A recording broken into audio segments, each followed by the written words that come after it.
natamani sana tuwe uhalisia. Kamanda Boniface au Jacob, kama ambavyo umesema ni kuaddress. Harakati za chama zinahitaji, kama ulivyosema, mkakati wote wa chama unahitaji watu ili uweze kutekelezeka, kwa sababu watu ni sehemu ya ule mkakati. Maana yake ni kwamba mnapofanya mawasiliano, and of course hii ni platform ya media ambayo pia unaenda kuitumia kuwafikia watu wako.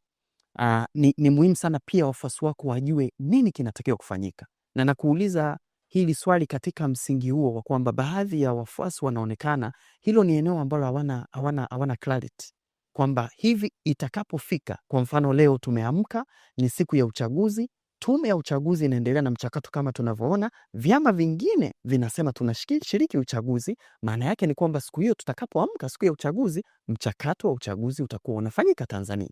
On that day unaweza ukatupa uhalisia wa ama picha ya kitu gani kinatakiwa kutokea? Hata kama unasema settings zinatofautiana hapa na pale, basi tumia sample ya Ubungo, eneo lako unapotokea, nini kinatakiwa kutokea ama nini wafuasi wenu wanatakiwa kufanya on that day. Sawa, nitakupa mfano miwili. Ndio. Na ndio maana mwanzo kwanza ni misconception. Yaani wewe hata swali unavyoniuliza, unafikiri kwamba natakiwa nikapambane na polisi mwenye bunduki ndo nazuia? Hapana, ni kwa sababu wewe ndiye ambaye unataja, wewe ndio uliyeleta mkakati.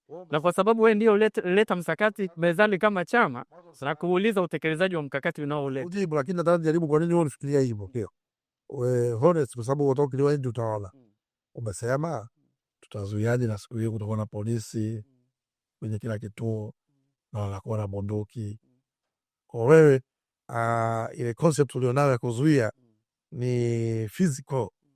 Ndio nikasema that is a misconception. Nipe concept yako.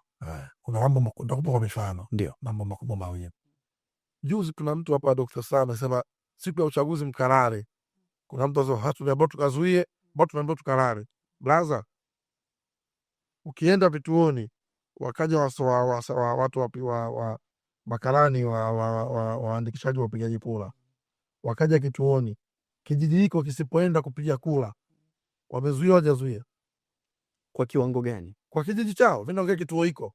Kwa sababu mkakati tu as we speak, mkakati wa uzuiaji ni wa kituo. Sio kwamba tunaenda kuzuia mnali. Hapo Jacob anakuwa amezuia au anakuwa amesusia? Nipe tofauti ya kuzuia na kususia. Na swali nzuri sana. Kuzuia ni jambo lisifanyike. Kuzuia jambo lisifanyike, mchakato usifanyike. Kususia ni mchakato unafanyika lakini hujauridhia. Mimi ninachosema kunaweza nikazuia kwa kuto kushiriki, kufanya tu mchakato usikamilike. Kwa mfano, kwa Chadema kutoshiriki uchaguzi mkuu 2025 utafanya mchakato usikamilike? Inawezekana. Kivipi? Kwa mimi ninachokutimiza wajibu wangu. Kivipi? Nakupa mfano sasa wa uhalisia. Walikuwa na mechi ya Simba na Yanga. Ilifanyika au kufanyika? Haikufanyika. Haikufanyika. Timu siku ile tarehe ambayo mechi itakiwa ichezeke, timu gani ilikuwa uwanjani? Siku ambayo pangwa ya ratiba. Yanga ilikuwa uwanjani. Yanga ilikuwa uwanjani. Na timu moja ndio imesababisha mechi isichezeke. Kweli si kweli? Ni kweli kabisa. Ambao ni Simba. Ndio. Wamesababisha kwa kutokuwepo uwanjani. Mchakato wa mechi, kwa maana pawe na pande mbili, refa, lazimeni kabisa na mashabiki, uliharibika na ukashindikana kwa sababu ya timu moja tu kutokuwepo uwanjani. Kwa Simba wakahamasishana viongozi na wachezaji tusiende uwanjani. Hawakususia.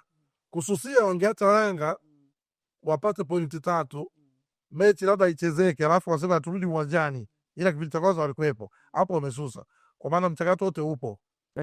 Lakini nadhani Kamanda Jacob, mfano wako hauna uhalisia, kwa sababu kidogo tu bahati mbaya mechi ya mpira inahusisha timu mbili. Manake automatically timu moja wapo isipokuwepo mechi imeharibika.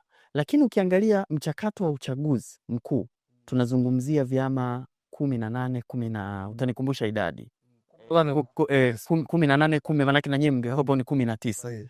Iko dhahiri shahiri kwamba bila Chadema inawezekana kabisa ama kuna possibility ya uchaguzi kufanyika, na nadhani ushahidi pia tuna case study ya Zanzibar ambayo Maalim Seif waliwahi kukataa kushiriki, mchakato ukaendelea, na uongozi ukapatikana na maisha yakaendelea.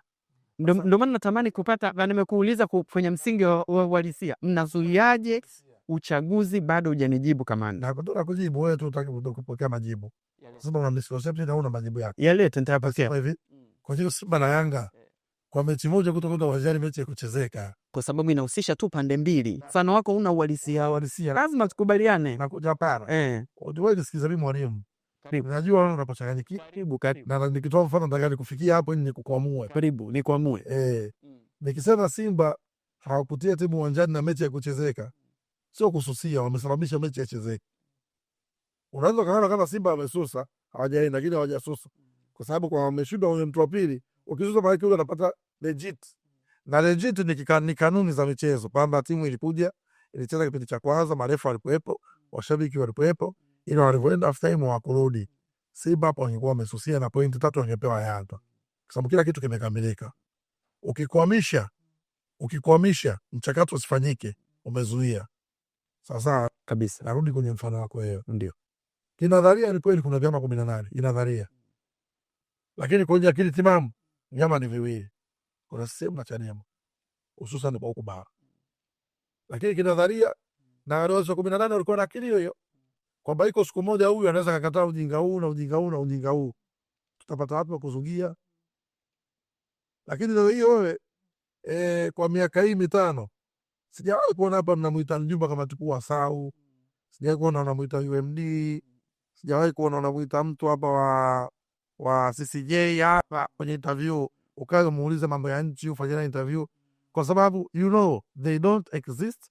Hao alana uharari kwa jamii kama kuna chama ambacho hiki ndio wapinzani wa CCM. Sawa, na chama hicho kazi yetu ni moja, ule uharari ambao tuko nao, tukiwaaminisha wananchi kwamba kwa uchaguzi huu hapana, wananchi wetu wakituelewa na uchaguzi huo wakituelewa, wasipoenda kushiriki ule uchaguzi, ni uchaguzi ni batili, tunakuwa tumeuzuia. Hiyo moja. Swali lako itakuja, CCM watu watajitangazia sio sababu wanakuwa gari. Yaani CCM wanaweza kujitangazia tu kwa sababu tu hakuna cha kuwafanya. Lakini ingekuwa sehemu ambazo kuna ustaarabu, nchi zimekuwa civilized. Wewe umeandikisha watu milioni 15. Chadema tumepiga kampeni kuaminisha uchaguzi ni batili, tumepiga kampeni watu wasishiriki wa uchaguzi, tumeuzuia kwa maana mchakato usifanyike. Voters wasiende, wasiuamini huo mchakato. Voters waka-retweet passively bila kutumia vurugu. Nchi ikapiga kura watu milioni 1.5 katika nchi watu milioni 60. Rais anachaguliwa na watu milioni 1.5. Hata kama atasema kwamba mimi bwana najitangaza, automatically tumefanikiwa kuzuia.